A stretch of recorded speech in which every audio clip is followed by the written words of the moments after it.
Hola, ¿qué tal? Soy Dani Mantilla y seguimos aquí en el Festival de San Sebastián, donde estamos hablando con talento nacional e internacional en colaboración con Fred Film Radio. Ahora toca talento nacional, aunque podría ser talento internacional por cómo se despliega en la Isla Roja y en la rueda de prensa del festival. King Gutiérrez, bienvenido a Quinótico. Muchas gracias, buenos días. Estábamos comentando aquí que nos has impresionado con esa soltura que has tenido en la rueda de prensa, también en la película, aunque no es tu primera película en francés. ¿Cómo, ¿Qué representa esta parte internacional de tu carrera que estás desarrollando más en los últimos años? ¿Cómo llegas a ella? ¿Qué buscas? En realidad no es una voluntad de hacer cosas fuera, es una voluntad de encontrar proyectos que me propongan cosas distintas. Y curiosamente, y de manera inesperada también, los personajes que me han ofrecido en Francia no son de comedia, sino que responden a lo que yo al inicio de mi carrera pensaba que podía hacer bien. Cuando humildemente te planteas, vale, pues qué tipo de actor eres, pues yo pensaba, pues tengo una cara más bien de partir piedras con la cabeza, pero no tengo un cierto impudor emocional y me interesa moverme en esos terrenos. Entonces, creo que es una buena combinación. Luego la carrera te lleva por donde te lleva y de pronto haces comedias que funcionan mejor que los dramas y de pronto eso es lo que te ofrecen. Durante mucho tiempo lidias para a lo mejor intentar introducir ingredientes distintos a tu plato interpretativo. En este caso, por el hecho de ser catalán, supongo, ser bilingüe y tener una cierta facilidad con los idiomas, empecé a estudiar francés y esta es mi cuarta película en francés y los personajes que me ofrecen allí tienen más este tipo de corte, con lo cual me siento muy afortunado, pero no es una voluntad de hacer cosas fuera, es una voluntad de buscar personajes distintos. Claro, es que muchas veces identificamos la carrera que elige un actor y el actor, si le preguntas de verdad, te dice, a ver, yo elijo entre lo que me ofrecen. Y viendo La Isla Roja, yo estaba pensando honestamente, pero ¿por qué no le ofrecen en España papeles así aquí? Porque yo estoy seguro de que los harías. ¿Y qué fue en este caso lo que te gustó de este personaje?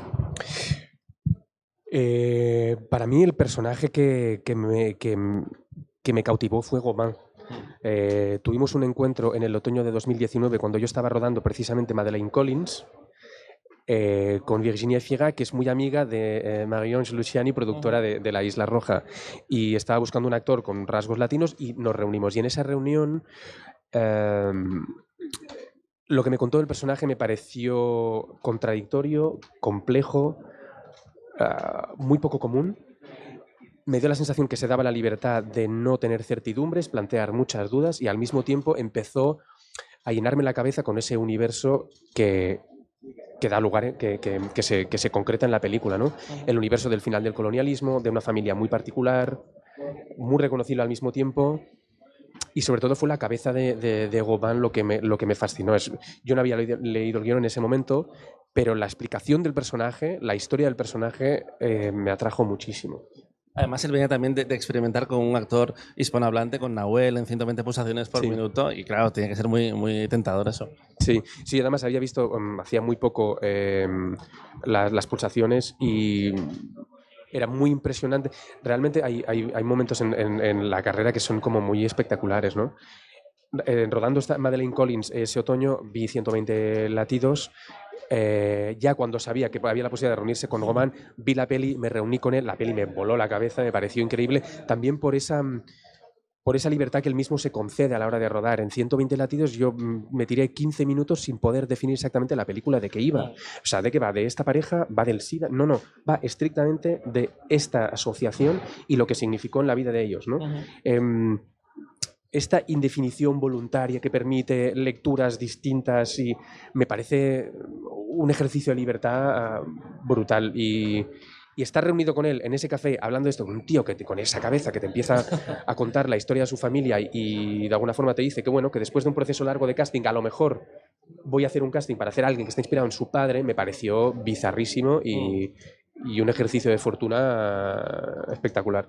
Seguimos hablando en un momento con King Gutiérrez, pero vamos a ver un avance de El superviviente de Auschwitz, película que ya podéis ver en los cines. Seguimos aquí con Kim y él ha dado uno de los detalles clave del proceso, del proyecto, que es, esta es la historia de Robin Campillo. ¿Cómo fue interpretar a su padre? Tener la presión de hacer justicia al personaje, pero en cierta forma también a él. Sí, pero Gobán no nos dio ninguna presión en ese sentido. Si algo fue, es muy generoso con nosotros. Muchas veces en un guión hay información a la cual agarrarse para construir un universo. En este caso, no, avasallar es la palabra que me sale porque hubo muchísima. Para mí nunca es un avasalle porque nunca es suficiente. Pero cuanta más información, creo siempre mejor. La información era tan detallada, tan compleja, había tantas capas de juego. Yo, por desgracia, no muchas veces te encuentras con ese nivel de profundidad, de hondura. Creo que también hay una cosa de industria que yo también he descubierto con una cierta envidia, pero con naturalidad.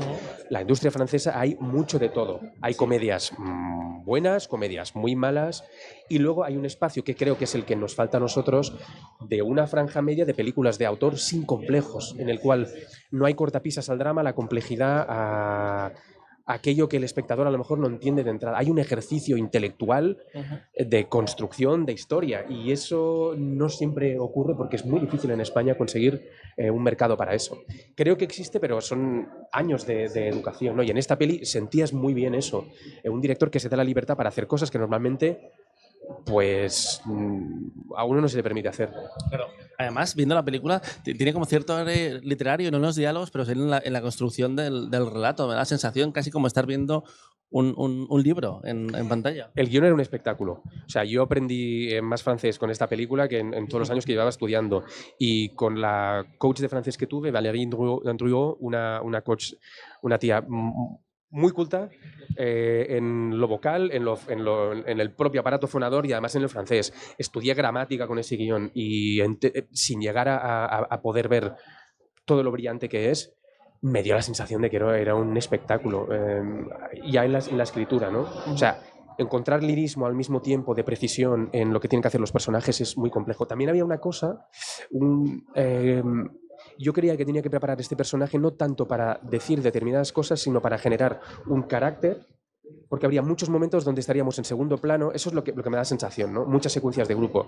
Yo tenía que generar un universo que me permitiera, cuando tuviera que hablar, pero el resto del tiempo estar siempre con, no sé cómo decir, crear una atmósfera mental. Es lo que intento hacer siempre, pero en este caso no era tanto un curro específico de secuencias, sino era generar esa atmósfera interna. Decías antes que tenías facilidad para los idiomas, pero seguro que cambia el proceso de actuar, tener que hacerlo en otro idioma. ¿Cómo cambia tu trabajo cuando tienes que estar haciendo el ejercicio mental de no es mi idioma natural, no es catalán, no es castellano? ¿Te da más libertad? ¿Te hace ser más preciso? Sí. Ordenamos las percepciones y las emociones son palabras. Entonces, determinadas palabras en tu lengua materna o en la lengua que hayas usado tiene unas connotaciones que en otra lengua no. Decir te quiero en castellano, en catalán o hasta en inglés un poco para mí tiene sentido porque lo he utilizado en francés en el momento en que empezamos, no. Claro. Con lo cual, al decir je t'aime no hay las connotaciones emocionales que de manera inconsciente aparecen, y eso lo tienes que generar a base de ejercicios de sustitución a los que estamos muy acostumbrados a hacer los actores, pero ahí radica la dificultad, que tú hablas una lengua que inmediatamente no te lleva a los sitios que debería llevarte esas palabras. Entonces, esa conexión palabra-emoción la tienes que forzar, la tienes que trabajar. Eso para mí fue lo más complejo. Y luego la improvisación. Por esa misma atmósfera de secuencias en la que estamos en segundo plano, en la que hay el diálogo en primer término, pero en segundo término pasan cosas, también por la propia idiosincrasia del personaje. Es un tío... es un galán dentro de su propio entorno, es un tío carismático, es un tío con labia. Hacer eso en algo que no es tu lengua es complicado. Eso, reconozco, me generó muchísima inseguridad. Y trabajamos con la coach muchas situaciones que no estaban en el guión, pero situaciones de improvisación.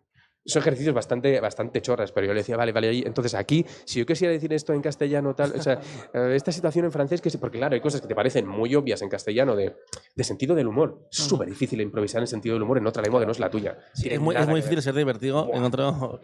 Y además, y en improvisación.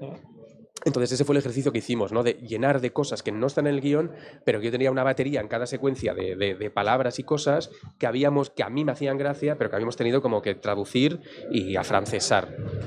Seguiríamos hablando contigo mucho más, pero tenemos que hacerte una última pregunta. Los amigos de Filmin quieren saber cuál fue la película que cambió tu vida. Cambió mi vida, no, pero precisamente estando en Francia, en mi primer stage en Francia con la voluntad de aprender francés en el año 2008, vi Into the Wild, la peli de Sean Penn, y no me cambió, pero recuerdo... tengo una visión muy clara de cómo me afectó esa película, de la historia de ese chico que se separa de su familia, voluntariamente, guiado por sus ideales. Yo no me considero una persona excesivamente idealista como para... No lo sé, hubo cosas que me tocaron de esa película probablemente por el momento personal, porque eso lo vi eso fue en enero, febrero de ese año. Dio inicio al peor año profesional de mi vida, en el que después de rodar Azul Oscuro decidí rechazar varias cosas porque consideraba que no estaban al nivel de ese guión. Luego descubrí que un guión como el de Azul Oscuro aparece pocas veces. Eso me llevó a estar sin trabajar durante varios meses por primera vez en mi vida, y es algo que fue duro, ¿no? Y esa peli dio inicio a ese momento. No lo recuerdo como algo malo, porque la peli en sí me gustó muchísimo, pero reconozco que es una peli que veo muy de vez en cuando para, en el momento que me ponga a visionarla, recuperar esas primeras sensaciones. Esa lección es interesante porque Carmen Maura decía que hay que trabajar porque luego la gente solo se acuerda de las buenas. Que me pareció interesante. Ya. Pues nada, Kim, un placer, y vosotros tenéis que ir a ver La Isla Roja a partir del 20 de octubre en los cines, y seguimos en quinótico.es con más entrevistas, más talento nacional e internacional. Hasta pronto.